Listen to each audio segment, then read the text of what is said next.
Educativa FM 96,7. Eu tenho a honra de receber aqui no estúdio da Educativa FM para falar sobre o 41º Jubileu de Santa Luzia e também da padroeira de Carangola, Padre Jamil. Seja bem-vindo à Educativa FM, uma boa tarde. Boa tarde, Wellington. Boa tarde a você, querido rádio ouvinte da Educativa. Muito obrigado pela sua presença, Padre.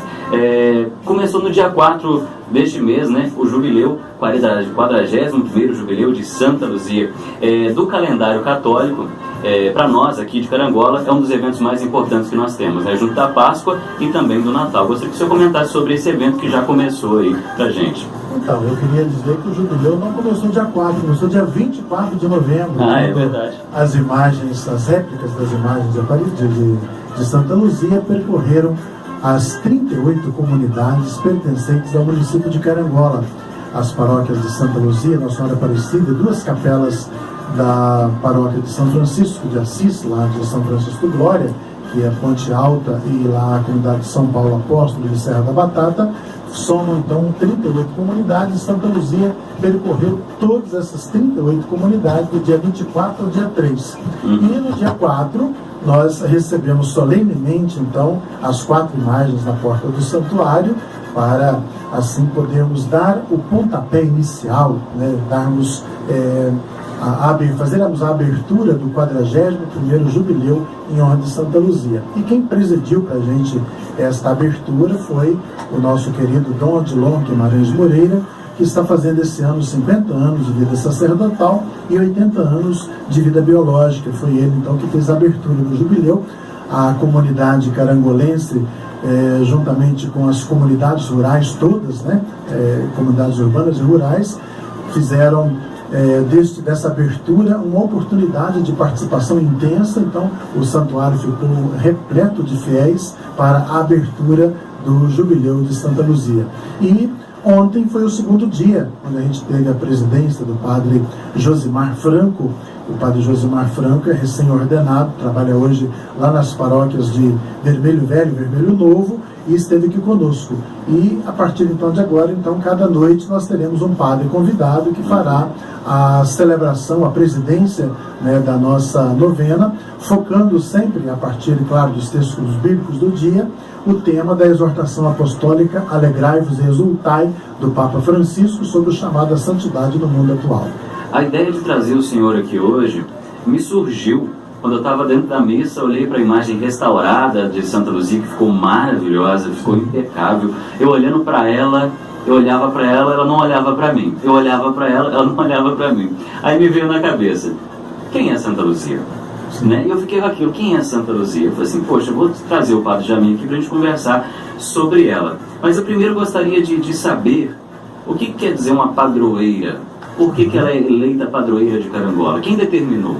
Então, veja bem, a Igreja Católica tem já desde os primórdios esta cultura religiosa de, a partir da consulta dos fiéis de uma localidade, ter então um santo ou uma santa, uma pessoa que o povo tenha admiração, tenha devoção, e aquele santo então ele é popularmente consagrado o padroeiro. A palavra padroeiro vem de protetor, né? É aquele que intercede junto de Deus por aquela população.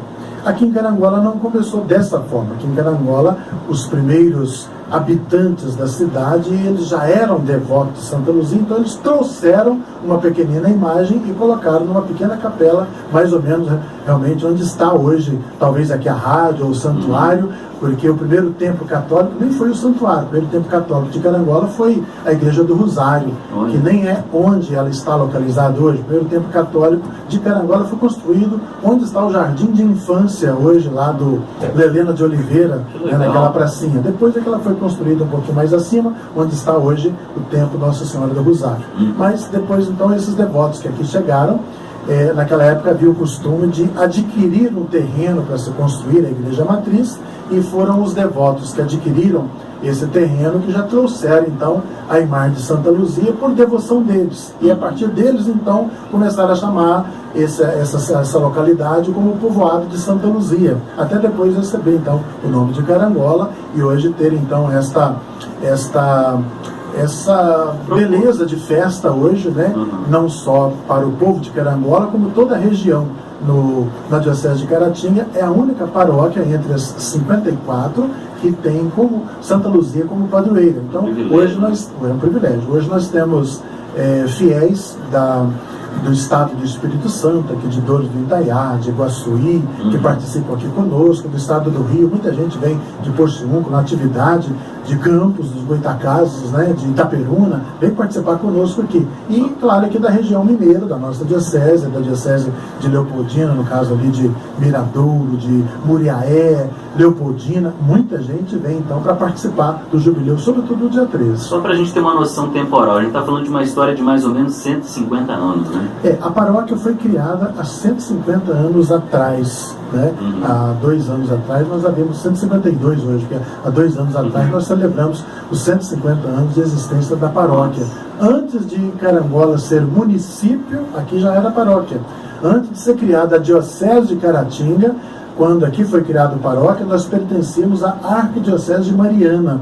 E depois, então, quando a Diocese de Caratinga foi criada pelo Papa Bento XV, em 1915, aí sim a cidade de Carangola, junto com Tombos e outras 8 paróquias já existentes aqui na região, passaram a pertencer à Diocese de Caratinga. E então a Diocese de Caratinga tem 102 anos e a nossa paróquia tem 152 anos. Ela é muito mais velha do que a Diocese de Caratinga. Fantástico, nossa, eu estou até emocionado agora, que eu gosto muito de história, eu fico emocionado de ouvir. Só pensando aqui, eu mais ou menos umas 3 gerações da minha família para trás, né? Com certeza. Olha só que história, que legal. Como a gente está falando de Santa Luzia, nós aqui da Rádio Educativa preparamos uma novelinha de Santa Luzia, para que você de casa, você que vai acompanhar também pela internet depois, que nós estamos gravando essa entrevista e vai ser colocada na nossa página no YouTube e vai ser compartilhada no Facebook, com toda certeza. Nós preparamos uma novela e você vai poder ouvir agora um pouco da história dessa santa tão importante para nós católicos. Vamos ouvir. Luzia nasceu no ano de 280 na cidade litorânea de Siracusa, Itália. Seus pais eram nobres e cristãos. Lúcio, seu pai, faleceu quando Luzia ainda era muito pequena. Sua mãe, Eutíquia, a educou. E como cristã, sua mãe lhe passou a fé, o conhecimento de Jesus Cristo, ao amor ao próximo e a Deus. Ainda jovem, tocada pela graça de Deus, disse que queria consagrar a sua vida e fazer voto de castidade e fidelidade a Jesus. Além disso, queria entregar o seu dote de casamento, uma pequena fortuna, e seus bens para os pobres. Desejo que não foi aceito por sua família. A mãe de Luzia era muito doente e sofria de uma forte hemorragia. Eutíquia procurou vários médicos, mas nenhum conseguiu curá-la. Luzia, então, teve a ideia de levar a sua mãe a Catânia, cidade onde está o túmulo de Santa Águida. O dia da festa da Santa estava próximo e Luzia sentia que se sua mãe colocasse a mão no túmulo da Santa Águida, ficaria curada. Muito fraca e doente, mas vendo a convicção da filha, a mãe aceitou. As duas, então, partiram para a cidade da Santa. No dia da festa, 5 de fevereiro de 301, após ler o Evangelho, mais precisamente o milagre da mulher que tinha hemorragia há 12 anos e fora curada por Jesus quando tocou em seu manto. Quando sua mãe foi tocar o túmulo e orar, Santa Águida apareceu para Luzia e lhe disse: Luzia, minha irmã, por que pedes a mim o que você mesma pode conseguir para sua mãe? Tua mãe já foi curada pela tua fé, e assim como a cidade de Catânia foi beatificada por mim, assim também, por seu meio, será salva a cidade de Siracusa. Então Luzia disse à mãe: Pela intercessão de Santa Águida, Jesus te curou. Nesse momento, sua mãe sentiu que as forças lhe voltavam ao corpo. A mulher estava curada. Assim, Eutíquia permitiu que a filha mantivesse sua castidade e também consentiu que dividisse seu dote milionário com os pobres. Aconteceu, porém, que Luzia tinha um pretendente para casamento. E este não se conformou com a decisão de sua amada e a denunciou ao governador da cidade, acusando-a de ser cristã. Eu, o governador da cidade, faço cumprir a lei do imperador Diocleciano. Luzia será punida de maneira exemplar por professar o cristianismo. Seu primeiro castigo será em um prostíbulo. Decretada a pena, Luzia apenas rezou. Quem vive casta e santamente é templo do Espírito Santo. Sem a minha vontade, a virtude nada sofrerá. Assim, nem 10 homens conseguiram a levantar do chão. Os soldados saíram envergonhados. Isso provocou uma nova condenação. Os carrascos jogaram sobre o seu corpo resina e azeite ferventes. Luzia rezou. Senhor, meu Deus, Jesus Cristo, meu Rei, não deixes que estas chamas me façam mal algum. As chamas nada fizeram contra ela, nem mesmo seu corpo ficou vermelho. Luzia continuava viva, como se nada a atingisse. Os soldados então a degolaram. Antes do golpe fatal, ela disse: Adoro a um só Deus verdadeiro, e a ele prometi amor e fidelidade. Luzia deu a vida por Jesus no dia 13 de dezembro, no ano de 304. Então, foi-lhe aplicado o castigo mais cruel depois de sua degolação. Como Luzia não se converteu aos deuses romanos, um soldado, a mando do imperador, arrancou-lhe os olhos e os entregou num prato. Mas, milagrosamente, 2 lindos olhos surgiram no lugar, sãos, perfeitos e mais lindos do que os primeiros. Desde então, Luzia é celebrada no dia 13 de dezembro. Então essa foi a nossa novelinha que nós preparamos aqui, muito simples, mas foi feita com muito carinho para poder tentar demonstrar quem foi Santa Luzia. Padre, uma coisa que me chamou muita atenção quando preparava o texto de Santa Luzia, era que ela tinha uma devoção total, né? E nos momentos de dificuldade, Sim. ela tinha uma tranquilidade também diante da situação. Esse que é a característica da fé, né?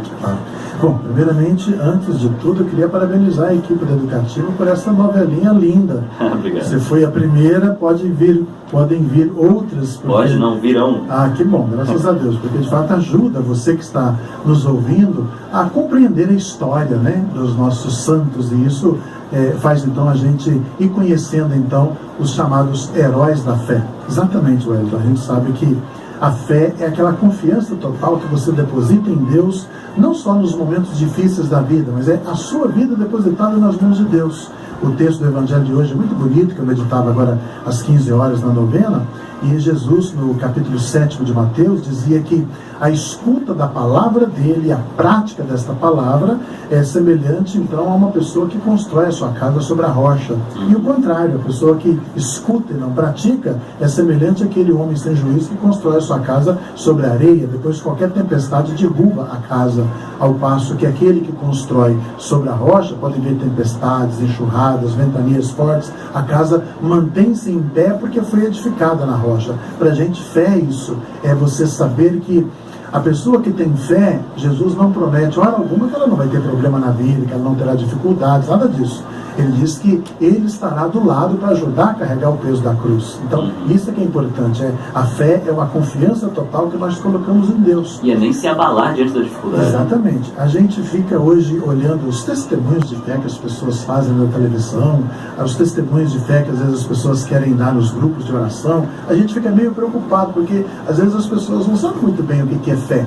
Muita gente acha que fé é ter um Deus, tipo um empregadinho que você pede a ele e te concede aquilo que você quer na hora que você quiser, né? E tem alguns pregadores, católicos e não católicos, que acabam marcando até o dia do milagre, o tipo de milagre para Jesus fazer. Isso é brincar com coisa séria. Fé não é isso. Fé não é eu ter um Deus a meu serviço. É o contrário. Fé é eu estar a serviço de Deus. Pode olhar lá no Evangelho que Jesus, por diversas vezes, vai dizer: eu não vim para fazer a minha vontade, eu vim para fazer a vontade do meu Pai. Então, a pessoa que é seguidora de Jesus, ela não tem um Deus a serviço dela. Ela está a serviço de Deus. Então, isso é muito mais rico, isso é muito mais importante, porque é a pessoa que deposita a sua vida, a sua confiança no Senhor. É a pessoa que se faz um servidor do Senhor. E Luzia, né, como outros santos, né, manteve a calma por cometer o crime de ser cristão. Exatamente. É porque a gente tem que recordar que os 4 primeiros séculos da era cristã, o cristianismo era uma religião proibida no Império, né? E Luzia estava dentro do Império Romano, que ela estava no sul da Itália, e dentro do Império Romano, um período em que era proibido ser cristão. A mesma coisa aconteceu com São Sebastião, que também era outro italiano, que deu a vida por causa da fé. Então, quando ela manifestou o desejo de não se casar, nada contra o casamento, mas porque ela havia feito um voto de castidade, de consagrar a sua vida inteiramente ao Senhor de corpo e alma, o pretendente, que havia sido, segundo a lenda, uma promessa feita ainda pelo seu pai, que quando ela crescesse ela poderia se casar com essa pessoa, ele não aceitou então o propósito de Luzia. Foi aí então que houve essa denúncia de que havia uma cristã lá na cidade de Siracusa, e aí então o governador da cidade, ou o prefeito da cidade, o administrador da cidade, que era representante de Diocleciano, manda então que Luzia fosse torturada. Então, uma vez, tem um detalhe bonito na história, Wellington, uma vez que Luzia havia feito o voto de castidade, então a maneira mais cruel de derrubar esse voto seria prostituir Luzia. E ela tem uma frase muito bonita que ficou na história. Ela diz que o corpo se prostitui quando a alma consente.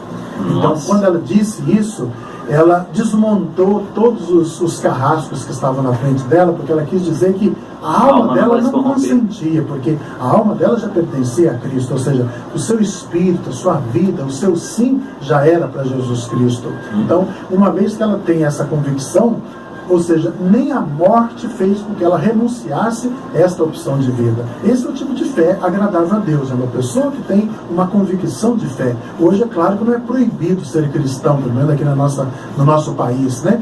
Mas existem outras provas de fé. E quando você celebra uma padroeira, igual Santa Luzia, São Sebastião e tantos outros, o objetivo da igreja é ajudar a pessoa a conhecer a vida do santo, para dizer que nós hoje podemos ser santos à nossa maneira, à nossa condição, né, enfrentando os desafios hoje do ser cristão.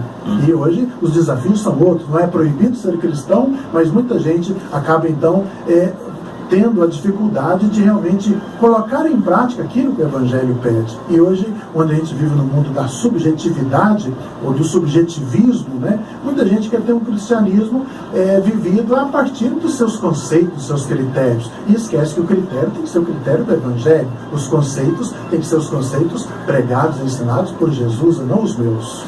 A gente não pode tornar a Bíblia maleável para os nossos interesses, né? Exatamente.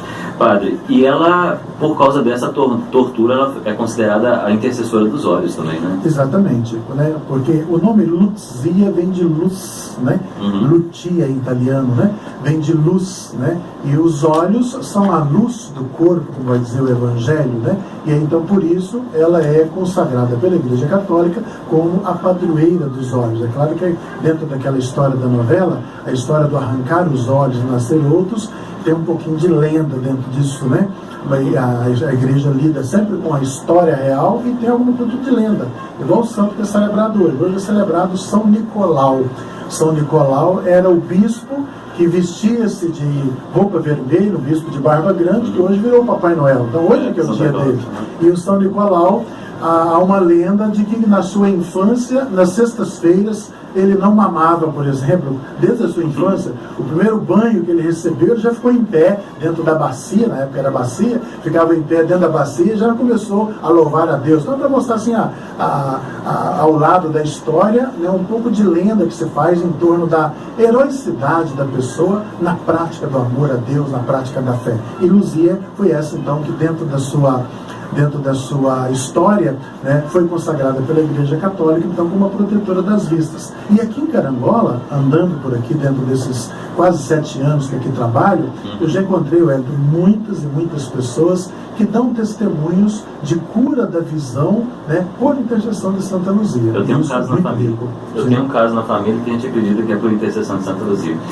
Ela não abandona a gente nunca, né? Com certeza. Vale destacar que a imagem do santo não é ela não faz milagre, ela intercede por nós. Né? Exatamente, não é a imagem em si, né? É o santo que está junto de Deus. Então, uma vez que a gente não tem a presença do santo aqui, a imagem é para recordá-lo. Como hoje existem pessoas que têm fotografias de uma pessoa querida, tem a imagem filmada num videocassete, uma foto de um parente. Antiga de um parente. Então, aquela pessoa exposta lá na sala, numa fotografia, é para sempre lembrar quem foi aquela pessoa. Então, quando você entra na Igreja Católica e você vê aquelas imagens expostas, a Igreja Católica nunca vai ensinar o fiel a adorar nenhum santo. Nós adoramos a Deus, mas nós temos uma veneração, ou seja, uma admiração por aqueles que só se tornaram santos porque se fizeram servos de Jesus.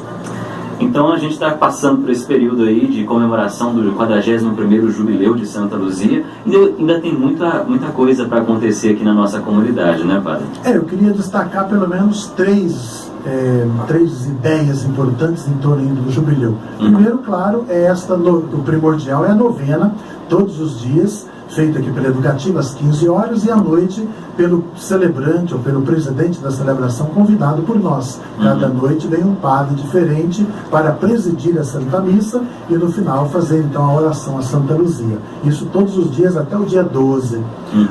O segundo evento que eu queria chamar a atenção é um evento, digamos assim, meio extra-templo, que é então o leilão de bezerros doados a Santa Luzia pelos fiéis. A gente vai fazer isso no dia 9 de dezembro, no próximo domingo, a partir das 13 horas, no Parque de Exposições. Já temos muitas pessoas que, por promessa, já têm esse costume de cada ano doar, né, o seu bezerro para Santa Luzia, e aí então há aquela festa bonita lá no Parque de Exposições. Esse ano vai ser conjugado até com a festa da PAI, que vai estar acontecendo lá, né, de 13 horas até ali pelas 17, no máximo até as 18 horas, a gente acredita que já tenha terminado. E o terceiro evento importante é no dia 13. Aí é um dia todo especial, é feriado municipal em Carangola, e aí a gente começa então a programação às 6 horas da manhã, com a Lira 21 de abril, percorrendo algumas ruas do centro da cidade para que a Santa Luzia seja apresentada à cidade. Às 7 da manhã tem a primeira missa, presidida pelo Padre Adilson, e após essa missa tem a bênção dos olhos. Depois existe uma segunda missa às 9 horas da manhã, que é presidida pelo nosso bispo, Dom Emanuel Messias de Oliveira, estará conosco, que a gente chama de missa do peregrino, né? Missa do peregrino ou do romeiro de Santa Luzia. Às 11 horas tem uma missa presidida pelo Padre Valdir, que também após a missa tem a bênção dos olhos. Ao 12h30 a gente tem a bênção dos cavaleiros, que vão sair lá do Parque de Exposição, e ao 12h30 estarão passando em frente ao santuário quando terminar essa missa de meio-dia, de 11 horas. E após essa missa tem um pequeno intervalo para lanche, para almoço, que aqui no santuário já tem um sistema de barracas que ajuda as pessoas a poder fazer o seu lanche.